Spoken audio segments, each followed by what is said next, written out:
Welcome to Unleash Facts, the place where history's secrets, unsolved mysteries, and mind-blowing truths come to light. Rich people are always talking about how they want to leave their mark on the world, make a big change. Well, Mansa Musa did it literally. Mansa Musa left such a big mark on the world that some historians believe him to be the richest man who ever lived. Today, his wealth would be worth more than $400 billion. And he wasn't even a king. He was the emperor of Mali, which is now divided between Mali and Senegal. When Mansa came to power in 1312 CE, Mali was already a very wealthy country. But he quickly changed things. His first action as Mansa, or emperor, was to set up trade routes with countries all over Africa, like Zimbabwe, the Congo, South Africa, and many others. This caused an influx of gold into the Mali Empire because those countries had tons of gold. They didn't know what to do with it.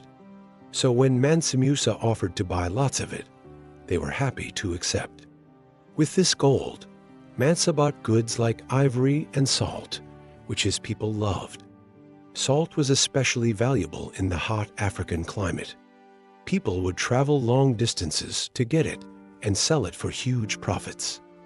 In fact, the Trans-Saharan trade route, one of the longest trade routes in the world, was established mainly due to the high demand of salt and gold in the Mali Empire. But Mansa wanted more, so he decided to take his empire further south. The problem was that there was a large jungle in the way, but Mansa didn't let that stop him. Instead, he ordered his men to cut down every single tree in the jungle. It took them 4 years to clear, but eventually they created a road through the jungle that stretched almost 4,000 miles.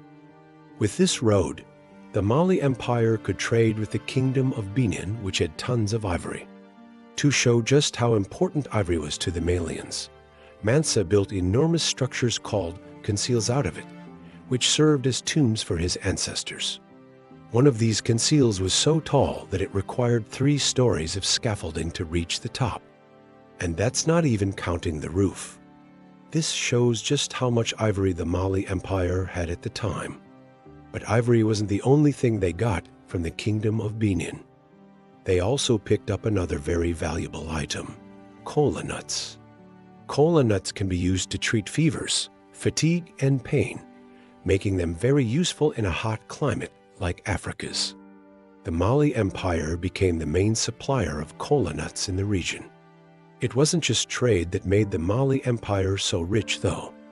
It was also conquest. After realizing how powerful his army was, Mansa went around conquering everybody who ever opposed Mali. Soon, every single village in the area was a part of the Mali Empire. He then demanded that everyone pay him tribute. If they didn't, he would use his massive military force to destroy them.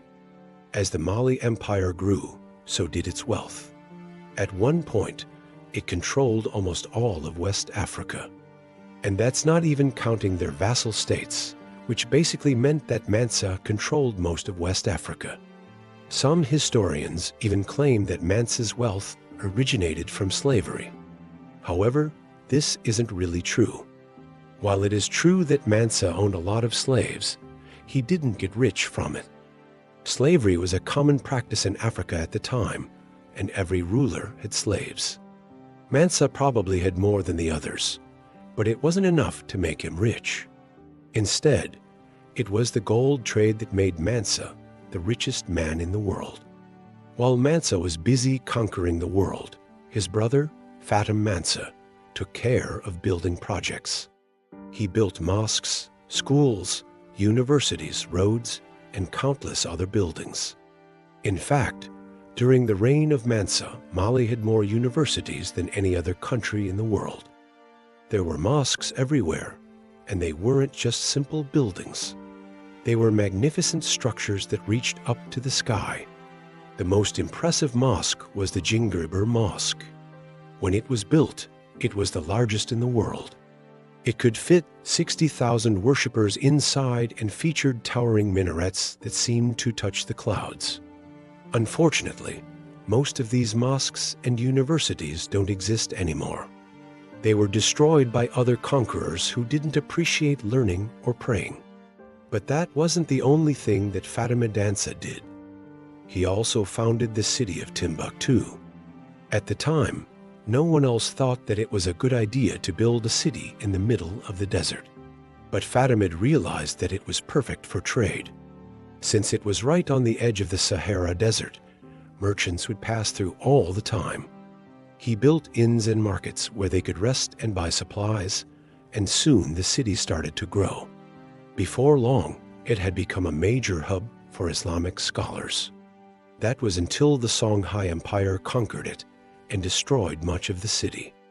Still, Fatima Mansa's legacy lives on through the great cities that he built. But not everything was perfect in the Mali Empire. While Mansa Musa worked hard to improve the lives of his people, he neglected the military. He thought that his wealth and size would protect him, but he was wrong. Soon after he died, the kingdom was conquered by the Songhai Empire. The reason why the Songhai were able to conquer the Malians was because of one man, Askia Muhammad I. He was a military genius and led his armies to victory after victory against the Malians. Eventually, he conquered the entire Mali Empire and took all of its wealth for himself. To make matters worse, Mansa's successors weren't as smart as he was.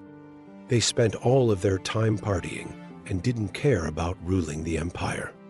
As a result, Mali fell apart and broke into civil war. This gave Askia Muhammad I the chance to conquer even more land. In the end, Mansa I's dream of a great Mali empire failed because he didn't spend enough time focusing on the military. Had he done that, he might have been able to keep his empire together and become the richest man in history. After Mansa's death, Mali never really recovered. Sure, they had a few good rulers after him, but nothing compared to Mansa. Mali was broken into smaller pieces and eventually became part of bigger empires. Nowadays, it's just a small country with a population of about 20 million people. If Mansa were alive today, he would be worth over $400 billion US. That's because he controlled almost all of the gold mines in Africa. Back then, gold was worth about 400 times less than it is today. And Mansa controlled all of the gold mines in Africa. Even if he didn't do anything else, he would be worth $400 billion US today. But Mansa didn't just control gold mines. He also controlled vast farmland which produced food for his people and made him even richer. In fact, Mansa's empire was so big that it produced enough food to feed everyone in it. There were no famines or food shortages. Everyone had enough to eat, which made them happy and healthy. And that's not all. Mansa also made sure that everyone had access to clean water. He built wells and aqueducts all over his empire so that people wouldn't have to walk long distances to get water. This made life easier for women and children, who are usually the ones responsible for getting water. By making sure everyone had access to clean water, Mansa saved countless lives. He also built hospitals and clinics where people could go for free medical treatment. These hospitals were staffed by some of the best doctors in the world, who were paid by the state. This meant that even the poorest people in the empire could get the medical treatment they needed. Mansa was also very fair when it came to religion. He didn't force his religion on anyone and allowed people to practice whatever they wanted. This made him very popular in the empire because people felt safe under his rule. They knew that they could live their lives without being persecuted for their beliefs. Unfortunately, not everyone saw this as a positive thing. Some people wanted Mansa to convert everyone to Islam.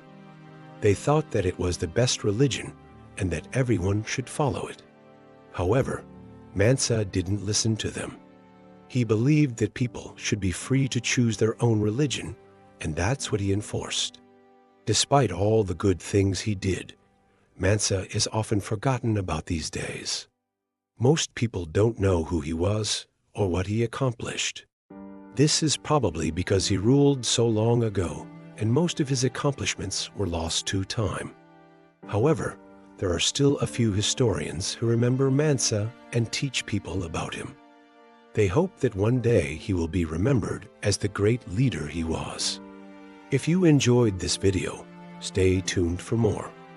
Until then, watch our next videos right here, and we'll see you in the next story that time forgot. Stay curious.